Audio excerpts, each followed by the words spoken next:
So, welcome to Northern Powerhouses, our business success story series of interviews, where we discuss with local business leaders their backgrounds, their successes and challenges, and what's really driving them forwards. And this morning, I'm delighted to have with us Chris Broadbent, who's director at Naturaw. So, firstly, Chris, thanks for spending a bit of time with us. And if you'd like to introduce yourself, Naturaw, what you do, and the wonderful things that you help people with, that'd be wonderful. Hi there. Thanks, Chris. Good morning and congratulations. Firstly, I here 20 years. This product, I'm honoured to be taking part in the Thank you. 20 years. That is an achievement to do anything for 20 years. So it's Thank you. great to be here. But yeah, I'm Chris. I'm one of three of the owners of Naturaw Pet Food Limited. We're in Thorpe Arch, near Wetherby. Tom and Jess started the business, so I'll talk a bit about them, but I didn't spend most of my time doing pet food, so we can talk about that. Clearly, I'm not a youngster. I'm 61, Brilliant. and I live near Ripon, but I'm sort of heavily invested in this business last few years. Wonderful. So if you could perhaps, that natural being, I obviously I'd recommend anybody wants to know more, go to the website. It's a wonderful website. But what's the key differentiator? You provide natural pet food for the UK? Is it just the UK? Yeah, it is. So, well, a bit of background. Firstly, I mean, probably a lot of listeners will have pets to Yep. start with. There's a huge number of pets in the UK. We only make dog food, and there's actually 13.5 million dogs in the UK. Wow. It's nearly one in every three or four homes Yes. has got a dog, a third of households. So, and that's grown. It grew over the Yes. pandemic, but a lot of those dogs are and their owners are there's a process of sort of humanization as people wake up to perhaps thinking more about what they're feeding their dog and what goes Yeah. into the dog food. So, of those 13.5 million dogs, the public are spending about £2 billion on dog food as a sector. So Wow. it's as big a sector as, something like bigger than sausages or pizzas or something like that, ready meals. People are spending increasing amounts on Yes. their pet. And even when they're short of money, they would probably sacrifice their own food Yes. to look after their dogs. So it's important, obviously, to think about what dogs eat, and there's a growth of companies like ours Yeah. that are focusing on fresh, focusing on more. I mean, where I'll talk about particularly where a raw Yes. feeding that's only a small part of the market, but what's happening is that the sort of fresh and raw part is growing. Probably about 200 million out of the 2 billion, so maybe 10% of the market. That's growing at the expense of highly Yeah. processed Yes. dry food. There's a lot of activity in M&A activity and a lot of focus on this sector. And you'll see, obviously companies like Butternut Box spending millions of pounds, companies that didn't even exist a few years Yeah. ago, emerging, not just in the UK, but across Europe with Yes. massive investment because it's such a growth sector. Absolutely. So having said all that, we're not here just to try and make a load of money. We're a small family-owned business that doesn't have any outside investment that has grown really on the back of a highly sustainable story, which I can tell you about. But Tom and Jess, who started the business, and myself, we're not here with a lot of private equity people sat around the table. We're, Yeah. we're, we're an SME. We've got 35, nearly 40 staff now. We've grown, and I've only been with the business 6 years. It's an incredible journey. Jess started the business in 2014, 2015. So she is a pioneering female leader, and her partner, Tom, basically were doing everything between them when I joined. Right. So yeah, there were only five or six people back then. I think the company was incorporated in 2017. Oh, So although wow. it might, yeah, it might look quite big on the website, and it has grown exponentially. I can talk Yes. about that, but I think sometimes think we're a much bigger business than we are. We're a relatively small SME. We're now dealing in millions, but we're in, as I say, in a £2 billion sector up Yeah. again. big businesses, which is exciting because there's a massive growth Yes. potential. So yeah, that's a bit about the business. Won- Wonderful. Well, I mean, could you obviously you were talking about the being founded, then you joined it. Perhaps you give a bit of a positive history of the business, and then your involvement Yeah, yeah. and Well, I'll tell you about the business first. I mean, that's the important thing. It's a businessy podcast. So, we really champion the local and the UK sector. There's a lot of businesses that we don't do any exports. We're here purely to our strap line, if you like, or our sort of mission is to ask people to join the Rawvolution, with love a it. double in it. And that is to basically say dogs were designed to eat raw food. Absolutely, yeah, Now, I'm not a nutritionist or a vet, so I won't get into the sort of technicalities of it. But if look into the science of it, they are obviously carnivores, and they were designed to eat meat and bone and offal, and that's what our business is basically about, and what yeah, a lot of businesses in our sector are growing because people are waking up to that. They yeah. weren't born to eat rice or dried wheat or processed extruded things. So, Yeah, bit like humans, not shouldn't be eating McDonald's all the time. We, shouldn't be feeding our dogs that sort of food. So, yeah. Tom and Jess actually started the business because they had lovely Louis and Ada, two Rhodesian Ridgeback dogs. Louis is not with us anymore, unfortunately. He passed away a couple of years ago. But Ada's still with us, and you'll see all the dogs are on the website. And Yes, everyone in the sector is passionate about their animals, understandably. And our business really is built on our staff and all of their animals.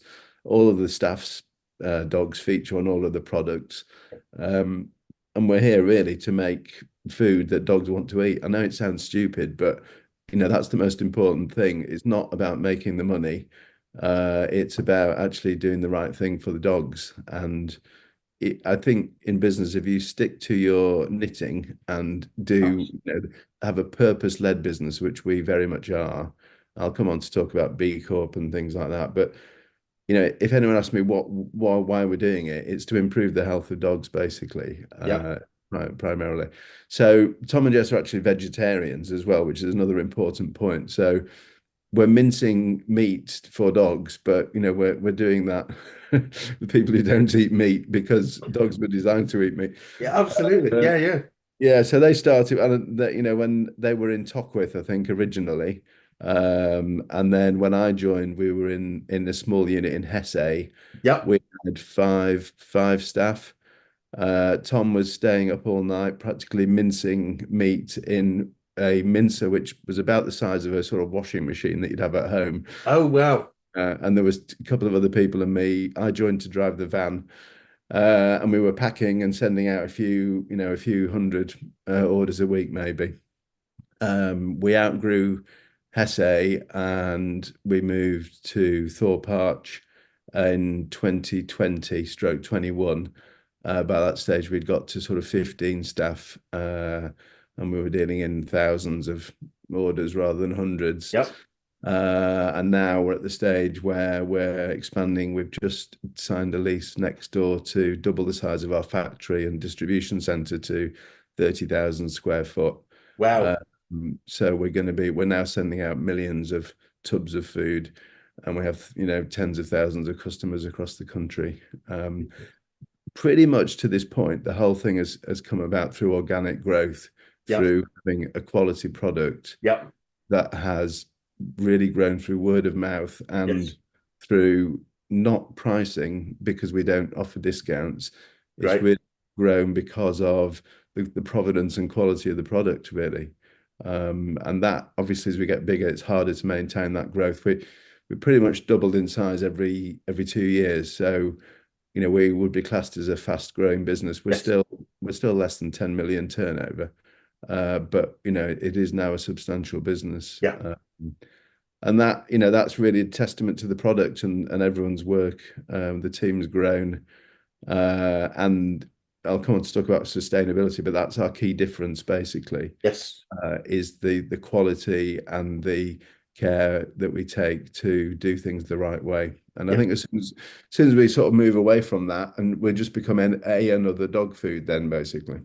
I couldn't agree more. You mentioned not directly being in the business for profit. It was about the purpose, and we've got something we call the law of precession, which is you operate is if you focus on the main thing, then the other things turn up anyway. That Yeah. having a clear purpose and passion is a very profitable strategy as well, ultimately, Yeah. because people get that and therefore want to sign on and become part of the community of people that want to care for their dogs better. Yeah. So we see time and time again that the businesses that focus on what the real purpose they're trying to achieve is, clearly you've got to have some prudence financially and commercially, but with a Yeah. level of prudence can and are some of the most successful and profitable companies around. Yeah. Very much so. And that, we're inspired by other B Corps in different sectors. I mean, just to talk about that I'll go back to my background, but it's not dog food, and I don't profess to know lots about dog I food. would love to talk. Yeah, I definitely Yeah, want I'll to. come back to that because there's a whole different story. But the sort of natural story is that the dogs brought us here because that's our purpose, basically. So Yes, join the Rawvolution, everyone in the business knows we're doing it for the good of the dogs and the planet and all the stakeholders. We're not just a bunch of horrible people trying to make money. I'm not saying, everyone else is like that, but I think we sort of see ourselves as an anti the opposition in terms of that's a sea of plastic yes, and a sea of corporate people, and we're the sort of anti that in that we want our customers to feel they're part of something that is meaningful and is yeah, worth paying for. But equally, we're not going to get them in by saying 40% off for the first 3 months, because they're just going to go somewhere else then, and they're going to join us because they want a good product for the right price, and I think you 100%. stick to that. So there's a few things that are different about our business and sustainability is the sort of key to Yeah, that. When I joined, we were obviously very small, and the first thing Tom and Jess said is we really want to be a B Corp, and this was back in 2018-19. great, Well, back then there were only, I think, maybe 250 B Corps in the UK. right, There were only 6 in Yorkshire. And by the time it took 2 years to get it because at the time B Corp themselves didn't have any staff. So the actual, and we're just about to go through recertification now, 3-4 years on, but we actually certified in 2022. right. We actually started the process, put the application in 2020. So it's based on our 2020 accounts. And when I look at that now and sort of do the recertification, we've like quadrupled in size since then. Wonderful. But yeah, that's another story. But the whole point was there weren't many businesses doing that. Yeah, That was basically saying that you are here, your purpose is basically for the good of everyone, not just for the good of shareholders. So you do actually need to change your company's house to start with. So yep, that's going to rule out a lot of people who are never going to do that sort of thing to actually make a commitment. And that's what makes us different. There are now thousands. I think there's now 2,500 B Corps in the UK. wow, They're still massively underrepresented in Yorkshire, but there are some great B Corps in Yorkshire, like Full Circle Funerals, like Harrogate Water. okay, Uh, there's quite a few. There's a great paper company in Hull, GF Smith. But there's not many manufacturers who are B Corps yep, because you've got to show traceability and you've got to show all sorts of things. It's quite easy to be a B Corp if you're 4 people in an office with a yeah, photocopier. yes, I'm not saying easy, but it's harder if you're actually making something. yes, So yeah, that whole process took quite a long time, and it's something we're quite proud of. really, Shows that we are different. And then we also won last year the King's Award for Industry for Sustainable Development as well. So our sort of credentials are, we're plastic free as a business. We plant trees like everyone else. We recycle. We use wool. We don't have any packaging that's not biodegradable and compostable. oh So wow, there's a lot of different things, as well as having solar panels that power the factory and electric vans. And, there's a lot of things that are not the cheapest thing to do, but they're the right thing to do. Yes, bang on. That's wonderful. And there's quite a lot about B Corp and things on your website for anyone that's interested to learn a little bit more. Yeah, there is, and I'd recommend it. There's a thing called, I can give you some links. There's a B Corp community. There's a Yorkshire B Corp group, which is Great. open to people who want to, be a purpose-led or more sustainable business. And there's quite an active membership of people. Brilliant. It's good to mix with those people because they face the same challenges. They're Yeah. not dog food businesses, but they are businesses that are trying to do the right thing. Yeah. There's some of the ones here on the estate who we talk to. But yeah, it's good to be in that community because they're all like-minded businesses. And as you say, sustainability is so important. It's not a matter of, having it as a tick box. It's central to the business basically. And in the pet food sector, more and more people are interested and making decisions based on the sustainability of Yes. not just the contents, but the packaging. And so, just think simple things like labeling, where does it come from? What are the ingredients? There's a lot of smoke and mirrors, not everyone is clear to say, well, you might say it's chicken, but you might even say it's made in the UK, but it actually might be made from things that came from outside Yes. of the UK. Yeah, I get Or, that. Yeah. it might well be it's chicken, but is it free range chicken or, is it organic chicken? Is it which part of the chicken? And we're totally transparent in all of that area, and I think that's why it's very easy to say you're something, and then actually people are then let down when they realize that you're not actually what you say. So Yes. total transparency is important. Sorry, I'm rambling now, so I'll shut up. No, it's fascinating. I know. I mean, but it's really fascinating. Yeah, I say I've probably worked or interviewed one or two businesses that are on that route of sustainability and definitely adopting it. But it's really interesting to understand there's an organisation that certifies people at that level. So it's really fascinating. But yeah, if we perhaps we want to talk about yourself. You mentioned that you've not been in dog food all your life, and No. maybe a bit about your background, how you got into business, and why this particular one for you. Yeah, well, most people in the dog food business world are dog mad. Yes. That's and we've had some stuff that haven't worked out, but over the years I've been here, I mean, we've now got a lady who's luckily taken over HR. Now we've got bigger, but I in the early years was doing a lot of the interviewing, and anyone who hadn't got a dog really probably wouldn't fit in. Yeah. And the reason I'm here is partly because of a dog. It's a story really that I wouldn't have, if we'd gone back. I mean, as I say, I'm a certain age. Tom and Jess were a lot younger, as are all the staff. So what actually happened was I was doing something else for 30 years, a different career, which I'll talk about. But the how I sort of came across the business was due to an event, and that event was a total breakdown, a total crash out of corporate life. Right. Which so I'm a bit of a mental health advocate for anyone who Yes. wants to talk about that. I could bore for ages on it. It's so important, and in men especially, it's Yeah. highly un untapped territory mainly. Yes.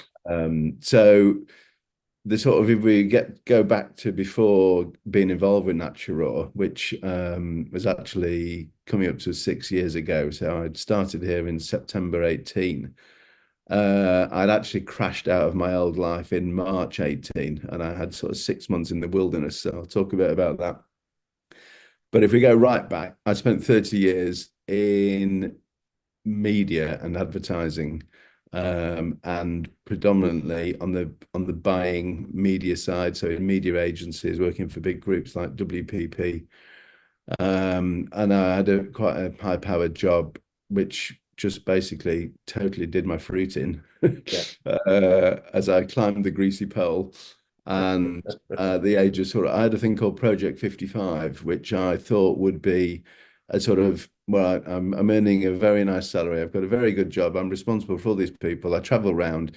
I'll sort of glide out of this in a carefully orchestrated retirement, and then do I don't know what, and thinking I'd sort of what actually happened was I just exploded and Right. just was so stressed with work at the age of 55 that I couldn't even get out of bed and go to work one day. So I went to the doctors and he told me to send a sick note to my boss and turn my phone off. And I never turned it back on again, basically. Wow. So that was a quite a moment. And it was probably the best thing that I ever did. Yes. So I spent a few months in the wilderness getting some help, professional help. Yep. Uh, I had sort of counseling and psychotherapy, and really, I look back on it now, and it was terrible at the time, but in retrospect, it was a fantastic thing to happen because Yes. if I'd stayed, well, I couldn't have stayed in that position. Yeah. All I knew was I didn't know what I wanted to do. I just knew what I didn't want to do, Yeah. basically, which was go back to that job. And it's not about that individual company, it was just the way the whole thing had happened. And it wasn't, it was probably 28 years were great, but to the last couple of years, as you get older and more responsible, just for me, it didn't work. So luckily I got some very good advice and I literally crashed out. It happened that just before that, we had just got a dog. Right. Bizarrely, the dog, for anyone who knows anything about dogs, it's a working Cocker Spaniel, which is a bit like someone who can't drive getting a Ferrari, basically. It was like the most ridiculous dog to get for someone who's trying to work, long hours and not at home. And so the dog wasn't really compatible. We live in a rural North Yorkshire. So, yeah. So anyway, what happened was I had 6 months with me and the dog, basically Yeah. thinking, going to do now? And I realized that I just wanted to be out walking the dog and doing things. So I knew I needed a bit of something, but I wasn't ready to retire. So I saw an advert for a team member to drive the van at a small dog food business, Brilliant. which I applied to. Literally, it was actually right about this week, 6 years ago. And then when I came back from a family holiday, I went and met them, and they must have thought, "Who is this?" 'Cause I'd been the chief operating officer of a big company, and I'm like, "I want to drive the van." So that's how it started, Chris. Wonderful. And I don't know how it's going to finish, but so I put, I sort of started off doing 2 days a week. We had 4 staff. And that's what I just thought this will be, everyone was dog mad, but it was going to be something that was going to be no stress and the Yes. opposite of my old world. And I got friendly with Tom and Jess and realized that I could help them, and they could help me. So we made a great team. After a couple of years, I decided to put some money in and invest in the business to help them because they've put everything on the line basically Yeah. and they worked so hard. I thought this is the opposite of the world I used to be in. This is people actually, who believe in something that is really doing good. So yeah, we've just been on a fantastic journey for 6 years, and uh, Wonderful. I love it now. So we don't have any outside investors. We own the business between us, and I don't know what will happen, but it's just a great journey to be on. So Yeah. Wonderful. And yeah, obviously, you said looking back, you've had significant growth, doubling every couple of years. You mentioned. yeah. For anyone that has fast growth companies, we know that also comes with lots of challenges. And what are some of the biggest challenges you've had to come through that growth period so far? Yeah. Well, I think people it always comes down to people. Yeah. The business itself, I mean, to start with the business, the problems were growth and just obviously we make firstly it's a fresh, we're mincing basically it's a food factory, the same standards were inspected by DEFRA, the same as Yeah. human food. Yeah. So we've got to have a certain facility to be able to produce the product. We've then got to freeze it and then send it out logistically is sent out as frozen. I've got a Right. package. So it looks like, that's the sort of 500-gram tub of food Got that you. you would get. Yeah. Uh, and obviously there's no food in there, but it that in itself, it's a bit different to having a warehouse full of widgets. There's Mm. the logistical issues. So Yes. as the business has grown, we've always needed more freezers, more space. So that's a logistical issue. And then if we're growing too fast and we haven't got the space, then we haven't got the stock, then we're letting people down. Yeah. It's a balancing act between we've been able to afford the growth, but not going mad and then growing too fast. I think so. We've grown sustainably. We've made a profit every year, and we've only, someone I used to work with always used to say, you can't buy a £200 suit with £100, and it's so true. There's no point us borrowing a load of money and being massively in debt and overstretching ourselves. Yeah. Equally, we can't sort of sit on it and not expand. So it's just Yes. that as we get bigger, it's easier to judge that. But we've had some pinch points. Before we moved to Thorpe Arch, we were totally overrun at the old place, and stockists were mad at us because we didn't have any stock because we were just growing too fast. We moved here, and now this is why we've just invested quite a lot of money into next door, because we know that within the next 12 months we will again run out of space, which Yes. if you'd said that to me 3 years ago, I would have like, well, we're never going to fill this place. So I don't know what will happen, but it's thinking ahead, getting the right people on board. We're now at the stage where we're getting really good quality specialist people in, like finance, like Right. HR, like sales. We're taking people on who all the things that as the owners we've had to do ourselves, Yes. just helping us now to, grow. And all the staff who've been fantastic have sort of come through the ranks. So everyone started on the shop floor basically. So we're at that point now where we're getting people in who are more specialists. So Yeah. the next step will be the key. There's always a challenge, isn't there? It's we're still a small business. I think we'll be an SME for a couple more years before Companies House makes us a larger business. But it's just nice problems to have basically. Yes. Yeah. I was told many years ago by the then CEO of my organisation, and he said, Chris, the job of a business owner is to solve problems. So Yeah. if you don't like problems, get out of business. It's and what was interesting I found from that, and I thought about this quite a lot, Chris, was that growth causes problems. So if I haven't got problems, I'm probably not growing fast enough. And Yeah. and it really helped me sort of flip over that idea of let's embrace problems. It's like, oh, great, okay, we're probably stretching. I mean, that's why they call them growth pains, I guess. Is that there's always going to be a problem. If everything's steady state, it probably means we're really coasting, which Yeah. which for any successful business isn't a brilliant place to be. It's okay to be to catch your breath for 5 minutes, but Yes. Yeah, definitely. I mean, sometimes, yeah, I mean, I don't want to, and obviously we did actually have a couple of years ago, I call it the Liz Truss year.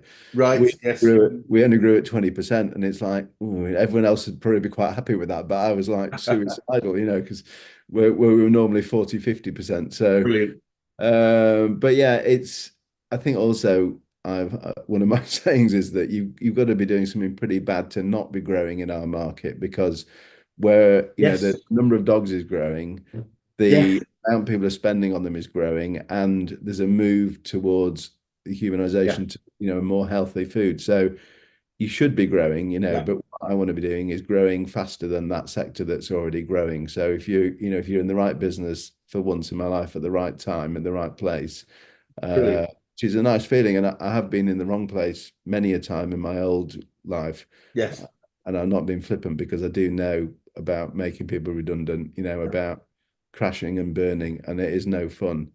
yeah, And I do see some of my old friends from that sector, and that's a sector that's gone through so much change with yes, AI. And yeah, I'm very lucky in that I'm part of a small thing that's growing, and it's a great feeling. brilliant, brilliant. And Mm. and in terms of whether it's from the challenges or from other things, what are the biggest learnings you've got about growing, especially an SME business? Mm. What are some of the things you've learned over this last sort of 7 years?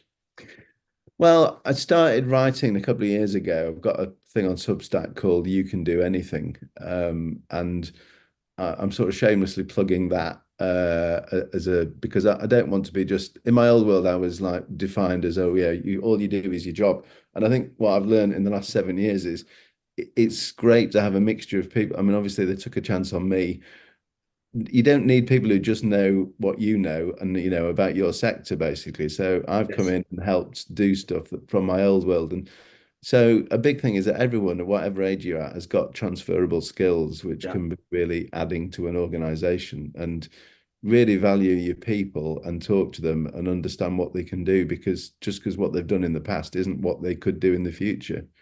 So, I've sort of learned that the wrong way around, really, at the age of 61 now. But I like to get down with the kids. Obviously, I started driving the van, but within minutes, I'm negotiating with the landlord and hiring staff and doing contracts and stuff, and it's great. But I Brilliant. think as an SME, you've got to be able to do a bit of everything, Yeah. but also don't be afraid to put your hand up and ask for help, because there's a lot of other businesses that are willing to help you. There's a great Yes. community of people. We had a machine broke down the other day. We just went across the way to an engineering business, and they came and helped us. Things like that are really important. Brilliant. Your neighbours, and other businesses around you. They don't have to be. And I also, because Tom and Jess are quite reclusive, I'm sort of pushed out there as the Right. face. So, and I quite like that. And one of my things is to make, I call them frenemies, to actually mix with the enemy and understand and talk to them. Because then we're all in the same business at the end of the day. If we all 100%. want dogs to be fed better food, so I don't really see them as competitors. And that's important to open up, I think, without telling them everything, to have those Yes. discussions. Because you can always learn and put your hand up. You haven't got all the answers. Absolutely. So yeah, that's my sort of take on that. Yeah, no, I've never in all the time I've worked with businesses in Yorkshire, but I've never met two that completely overlapped with each other. Mm, Even if you were to say like the two, whether it's a accountant or a solicitor or a plumber or a dog food manufacturer, they're never completely, and therefore the gap is an opportunity for both to grow. Uh, yeah, and so collaboration is always, in my opinion, way more successful than competition, because competition is typically a race down, whereas collaboration is a race up. definitely. Yeah, I think the growth, the strength of the community, and that's what I'm finding with. And I'm just, so I mean, another thing which is important, I think, is mental health, and I've Yeah, talked a lot about that, and I write a lot about that because when I was sort of in the wilderness, I realized what was important, and it does apply a lot to business as well, because you can be very lonely, especially in senior positions in yes, business, or you own a business. You think, oh, the whole world is against me, and yeah, nobody deserves to feel like that. So I think just some simple steps to help look after yourself and your own mental health, yeah, and spread the word and talk to people. And men, especially, are not particularly good at that. yeah, So I do sort of write this thing weekly, and it started off because when I had my crash, which was a proper event, I couldn't talk about it, or nobody, everyone was tiptoeing around it almost, and I literally just disappeared off the grid for a whole year. yeah. Uh, and then I got this little job, and then and then I realized, well, I'd got a story to tell basically, and so I put a couple of posts on LinkedIn, and people realized that I was still alive.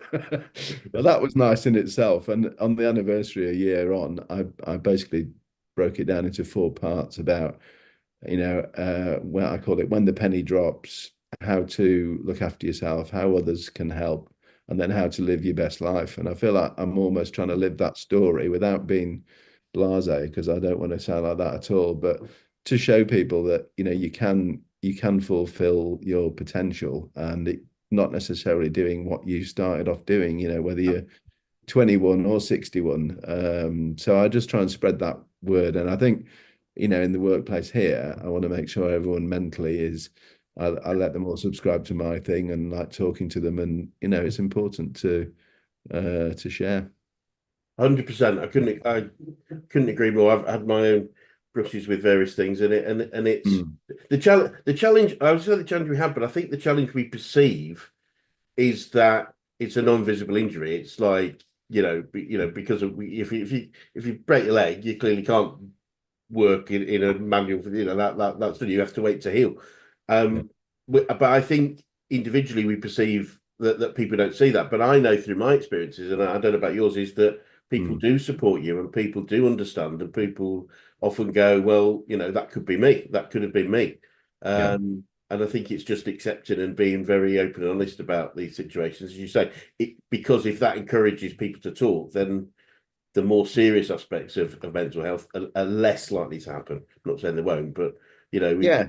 it's a deflation, isn't it? Often of that process, if you're able to talk at an earlier stage about the problems that we have.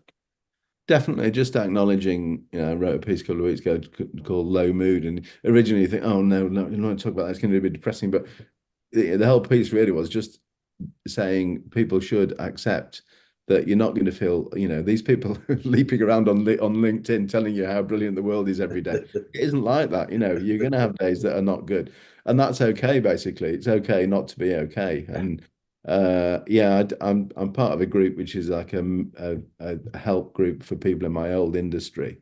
And it's called I'm Not Okay. And it is, we've had some training online to basically to help mentor and partner people who are suffering, and they just need someone to talk to basically, and that's all everybody needs, isn't it? Yeah. There's no, putting your hand up and actually saying that's the first thing, is to realize that it's okay not to be okay, Yeah. and just to talk to someone like we're talking about it now, like two grown men.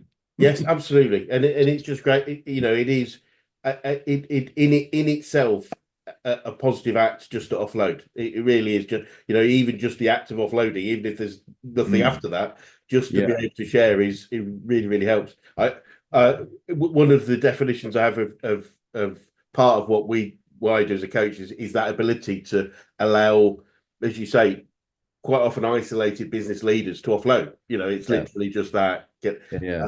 But one of the quotes I love is from the great Robin Williams, which said he said that he said a friend listens to your bullshit, tells you that it's bullshit, and then listens to some more bullshit. And I just think that's great because it's in a very humorous way. It doesn't mean mental illness is bullshit, but it's like it No, is. It's just like this is how I feel. This is how I feel. Great, great, great, great, great. Okay, let's go again. And yeah.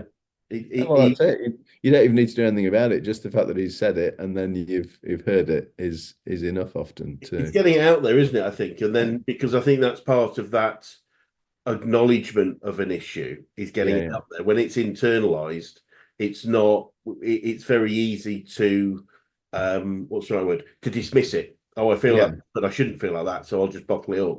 And it's that Yeah. release of being able to share that I think just at that fundamental level is very very valuable. Yeah, and there's so many things you can do, on your own. You don't need to go and be, just acknowledging it and getting a bit of help and talking to people and a bit of reading. Yeah, I did CBT, and I did a little thing on 10 tips and 10 styles of what I'd call unhelpful thinking, basically, whether Yes. it's compare and despair or catastrophizing or black and white. Yeah. There's all these things that you don't realize you're doing, but actually you are. And if you actually just actually realize it and take a step back and say, okay, it's raining outside. Therefore, that doesn't mean we're all going to, that doesn't mean we're all going to get washed away in a flood. It's like Yes. one and one doesn't make seven. And sometimes it's easy to forget that it's easy to see that from the outside than when you're in the. But yeah, it's a big thing, and that's what I want to spend. I don't spend all my time here doing dog food. I tend to be here 2 days a week, and I Right. don't want to be running the business where Tom and Jess is their business, and I'm sort of trying to help make it better. But I do feel passionate about writing and traveling and dogs, and there's lots of other stuff to Brilliant. do. And the problem is with business, it can consume you, and I don't want to become 7 days a week like my old world. Otherwise, I'll explode again. Well, one of my organisation's taglines, for want of a better word, but it's a serious tagline, is because being in business should give you more life. Mm, And I think, unfortunately, with too many business people, we work for the business rather than the business works for us, and yeah. that's nuts. Given we've chosen to create a business, it's sort of understandable if you work for somebody else that's telling you what to do, but if we create something that's surely, as well as having a great purpose, it should give us more life too.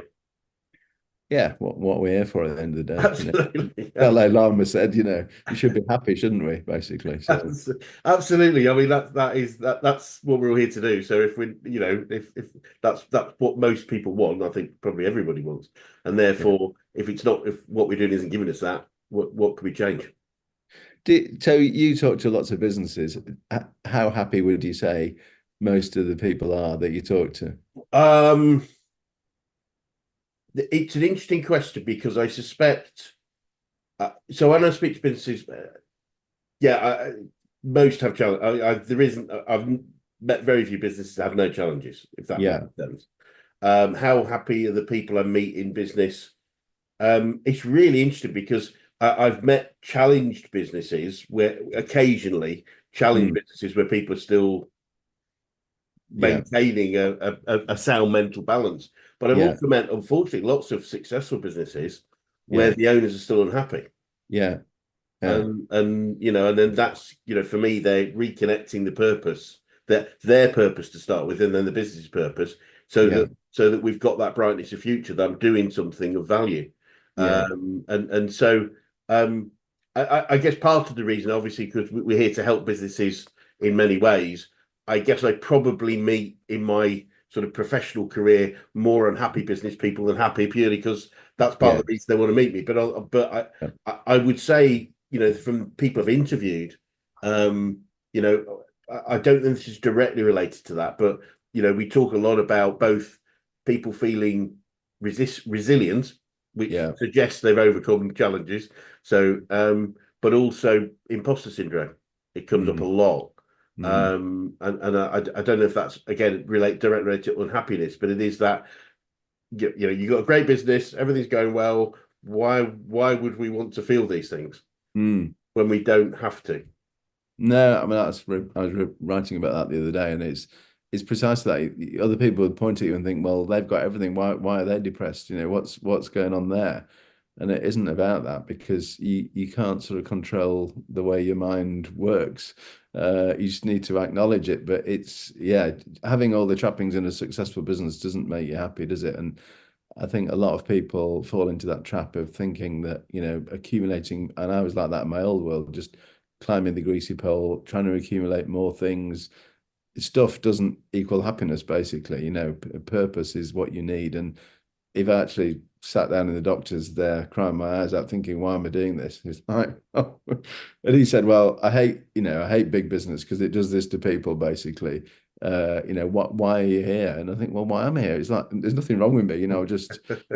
I've let it do that to me. And in a way, that is not my own fault, but you need someone to help you get out of that and say, well, actually, no, your purpose is to be, to lead a good life and be a happy person and help some other people, then you'll feel even better, basically. Yeah. And so, yeah, I didn't know at the time, and I don't know what the other things might have happened, but what I do say to people is, well, someone I used to say to me, what's the worst thing that could happen? And actually, the Yeah. worst things have happened in the past, and I'm still here. So I think it's easy to carry on and kid yourself that everything's all right, if it is, Yes. when it isn't, basically. Completely agree. It really is easy, or even people assume this is how it is. I mean, one of the key reasons I do this. Previously I grew and sold a business before the guys, and Mm, during that process had a breakdown myself, and not quite as severe as yours. But part of that reason I do, well, the main reason I do this is because many people I meet in business believe that they have to put up with a crappy life for a mm, period. So I'll put up with this, and hopefully the millions turn up. Let's assume millions is the most important thing. So I'll yeah, put my life on hold for 10 years, take all the crap, and then hopefully we'll have success at the other end. And my absolute proposition is, if we create a business where everyone's enjoying themselves, then number one, we'll be happy, full stop. We'll yeah, probably, because we're happy, be more effective. Therefore, we'll probably grow more easily and be more profitable. It literally is a, yeah. a perfect scenario of let's focus on what makes us happy.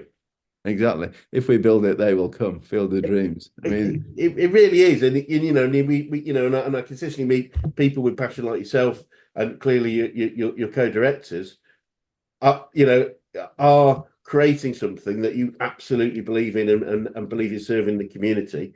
And, you know, as I said right at the start, because of that, that will be because of the purpose, the growth will happen Yeah.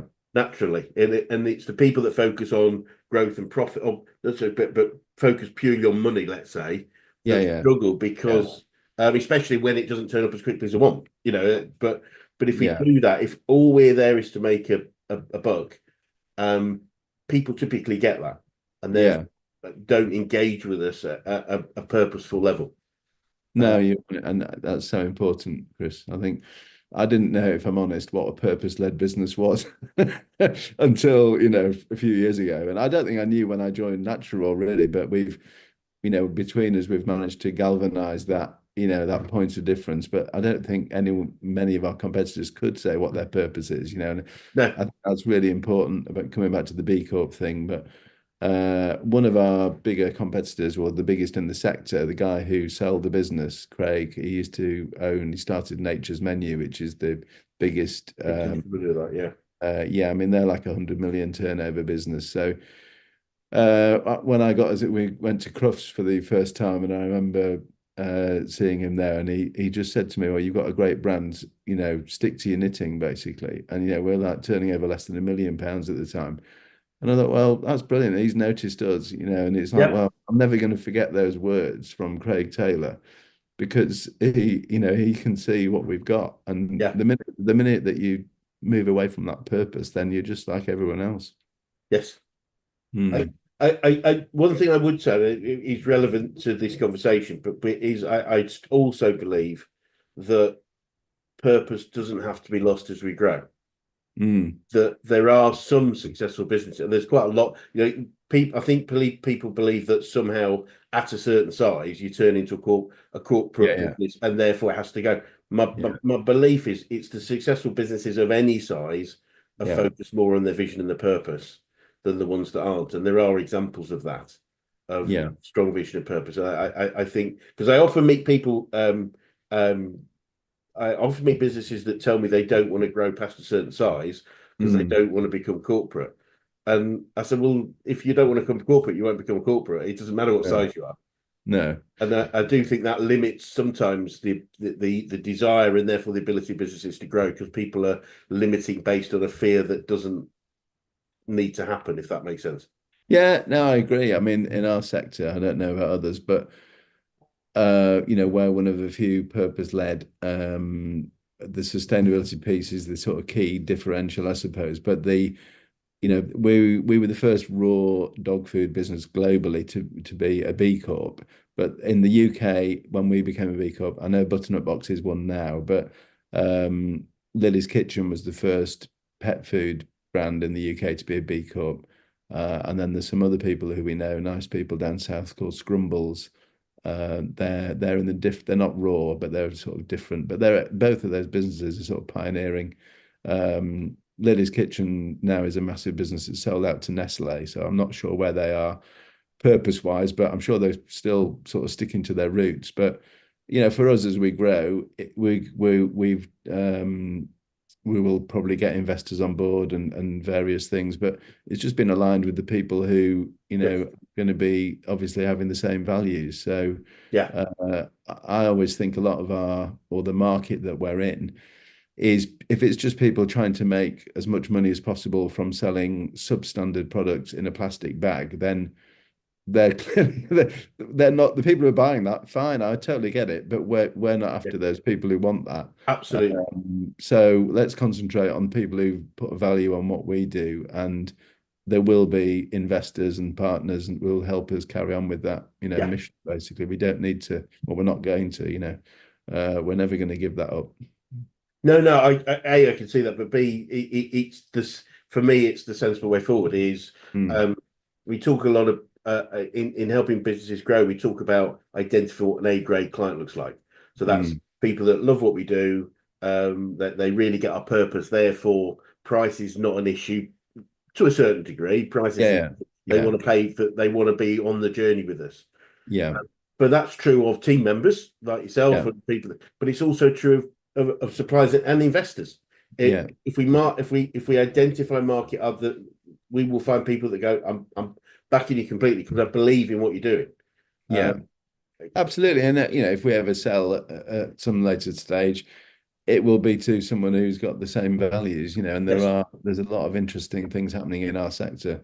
And it's not just the UK, it's a global thing. Everyone's trying to feed their dogs more healthy diets. So Yes. there's some interesting conundrums for the sector, and it's an exciting place to be. But yeah, I mean, coming back to our customers as well, I didn't really say, but we're mainly a direct to home Right. business. So coming right back to the start on the pandemic, that did help in a way in that we were already delivering most of our business to homes. Right. Obviously, Yes. you've got bulky raw dog food. It's not the sort of thing you're going to go out and buy, a bag of with your shopping. So the sector we're different to most of our competitors in that they work with wholesalers and through pet shops. We Got you. do we have 200 odd stockists, and that's a slightly different part of the business because they've obviously got a business to run as well. Yes. Quite frankly, if they can make more money selling someone else's dog food, then they probably will, and I don't blame them for that. Yeah. But our sort of core business is growing direct Great. relationships with people, and if they believe in our cause, and spread the word, then that does a great thing for us, as opposed to we're never going to be in supermarkets and that end of the market. Yeah. That's not going to help. So what does the future look? You've had obviously quite a significant growth curve so far. What do you foresee as the key factors moving forward? Well, sticking to our knitting first. Yeah, fair enough. Don't compromise that. I mean, we've got a new non-exec on board. We're just sort of doing things like that and growing up as a business. We're doing this deal with Nextdoor, which we're going to move into in the autumn, which will be, a freezer that's 4 times the size of the one we have at the moment. So it will we're now processing sort of 6,000-7,000 orders a month. It used to be obviously a lot less than that. In 2 years' time, it could be 15,000-20,000 orders a month. So continued growth, bet more good people, sticking to our knitting, and just being responsible and really carrying on being as sustainable as we can. We'll have to recertify for B-Corp in the next 6 months, so that will be interesting. We want to win more awards and be known for our sustainable piece, really. Yes. Won the King's Award last year. We've just been there's so many things to do. I don't know where to start, but Brilliant. just more of the same. Just yeah, enjoying what we're doing as well. Don't forget that. Brilliant. Brilliant. Absolutely. Well, that's probably the point at which to say thank you so much for your time today, Chris. It's been really fascinating to talk to you about so many different things. And just before we go, for anyone that's interested in connecting with you or Naturaw, what would be the best way to do that? Well, there is on the website, there's a thing where you can contact us if you go into the team section on there, or you can email me. It's just chris@naturaw.co.uk, or you can find me on LinkedIn, or I'd love if anyone is interested to follow my writing, and if you want to talk about mental health. Then I don't know if we can put the links up, can we? Please, yes, let's try and find yeah, let's put the links Yeah. on the post, and then hopefully people will get in touch if as and when they would like to. Definitely. And if anyone wants any advice on dog food, obviously know where to come. Brilliant. Well, thank you so much. Thank you, Chris. It's been great. It has. Brilliant.